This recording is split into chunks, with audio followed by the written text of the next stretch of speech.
उल्हासनगर कभी एक शहर जैसा नहीं लगता।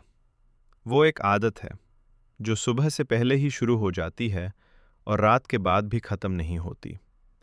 यहाँ लोग टाइम देखकर नहीं, मजबूरी देखकर उठते हैं। सुबह के 5:40 शाफी की आंख खुल चुकी थी अलार्म बजने से पहले। ये आदत उसने शहर से सीखी थी। यहाँ जो देर से जागता है वो पीछे रह जाता है। छत से पानी टपक रहा था। पुराना फैन एक ही सुर में घूम रहा था, जैसे किसी थकी हुई जिंदगी को धक्का दे रहा हो। शाफी ने साइड में रखा फोन उठाया। लॉक स्क्रीन पे कोई नया निशान नहीं था। उसने फोन पलट दिया। कुछ देर तक छत को देखता रहा, उस छत को जिसमें कभी कभी वो अपना फ्यूचर इमेजिन करता था, पर आज सिर्फ सीपेज दिख रहा था। शाफी, अम्मी की आवाज आई, धीमी पर पक्की। उठ जा बेटा, दूध वाला आ गया है। आ रहा हूं अम्मी, उसने कहा। वो उठकर पैर जमीन पर रखता है। ठंडी जमीन जैसे कह रही हो, दिन लंबा होने वाला है। घर के अंदर 3 लोग, 3 अलग बोझ। रसोई में चूल्हा जल रहा था। दूध उबलने की आवाज, चम्मच की खनक, ये सब नॉर्मल लगता था। पर शाफी जानता था कि इस नॉर्मल के पीछे कितनी कमियां छुपी हुई हैं। अम्मी ने उसे देखा। आज चेहरा और उतरा हुआ लग रहा है, उन्होंने कहा। शाफी ने जवाब नहीं दिया। वो प्लेट उठाता है। अब्बू कोने में बैठे तस्बीह घुमा रहे थे। सुबह की रोशनी उनके चेहरे की झुर्रियों को और गहरा कर रही थी। काम पे सीधा जाना, अब्बू बोले, बिना आंख उठाए। हाँ अब्बू। और सुन, अब्बू ने तस्बीह रोकी। कल बिजली का बिल आया था। शाफी चुप रहा। हर चीज कल पे छोड़ दी जाती है, अब्बू ने कहा। जिंदगी कल पे नहीं चलती। अम्मी ने बीच में बात संभलनी चाहिए। उससे मत बोलो सुबह सुबह, उन्होंने धीरे से कहा। अब्बू ने सिर्फ एक बात कही, मैं सच बोलता हूं।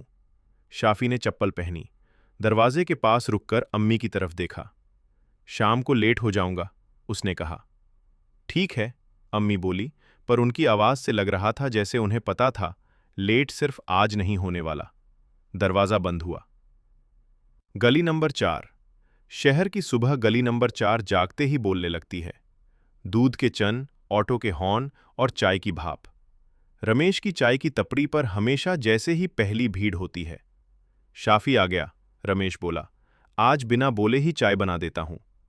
तू जानता है, शाफी ने कहा। चाय का कप उसके हाथ में आया।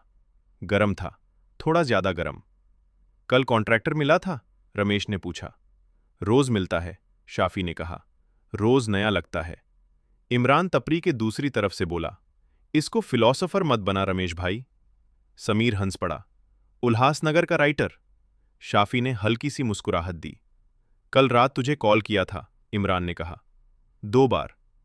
फोन साइलेंट पे था, शाफी बोला। समीर ने तुरंत कहा, या फिर मन साइलेंट पे था। इस बार कोई हंसी नहीं आई। रमेश ने चाय में चीनी कम कर दी। दुकान और लोग बगल वाली किराने की दुकान से मलिक सेठ बाहर निकले। आज फिर ट्रेन पकड़नी है, उन्होंने शाफी से पूछा। रोज की तरह, शाफी बोला। रोज रोज की जिंदगी है बेटा, सेठ ने कहा। पर याद रख, जो रोज चल जाए वो कमजोर नहीं होता। शाफी ने सिर हिला दिया। लोकल ट्रेन, रोज का इम्तिहान। प्लेटफॉर्म पर भीड़ थी। हर चेहरा किसी और कहानी का हिस्सा था। ट्रेन आई, लोग चढ़े। धक्का, पसीना। शाफी दरवाजे के पास खड़ा हो गया। एक हाथ रोड पर, दूसरा जेब में। फोन निकला, व्हाट्सएप खुला। एक नाम, ऑनलाइन नहीं। उसने फोन बंद कर दिया। Construction site. दिन का सबसे भारी हिस्सा धूप सर पर थी। सीमेंट का बोझ कंधों पर। कॉन्ट्रैक्टर ने चिल्लाया, शाफी, आज टारगेट पूरा होना चाहिए। सर, कल का पैसा? कल का कल देखेंगे, कॉन्ट्रैक्टर बोला। आज का आज। शाफी ने बैग उठाया। उसके हाथ कांप रहे थे। साथ का मजदूर बोला, यहां सवाल मत पूछ। शाफी समझ गया। दोपहर, मां की आवाज, फोन बजा। बेटा, अम्मी की आवाज। अब्बू को चक्कर आ रहे हैं। मैं आ रहा हूं, शाफी बोला। काम छोड़कर? शाफी छुप रहा। ठीक है, अम्मी ने कहा, तू संभल लेना। शाम, घर और खामोशी। घर आकर शाफी ने चप्पल उतारी। अब्बू चारपाई पर लेते थे। खाना रखा है, अम्मी ने कहा। बाद में, शाफी बोला। अब्बू ने आंख खोली। काम छोड़ा? नहीं। अच्छा है, अब्बू बोले। मर्द वही होता है जो काम नहीं छोड़ता। शाफी चुप रहा। रात, छठ, शहर और एक सोच रात के 11 बज चुके थे। शाफी छत पर बैठा था। नीचे शहर जिंदा था। उसने फोन खोला। एक पुरानी वॉइस नोट। उसने प्ले नहीं किया। फोन बंद कर दिया। उसने खुद से कहा, मैं बस जिंदा रहना नहीं चाहता। हवा चली। उल्हासनगर चुप नहीं हुआ।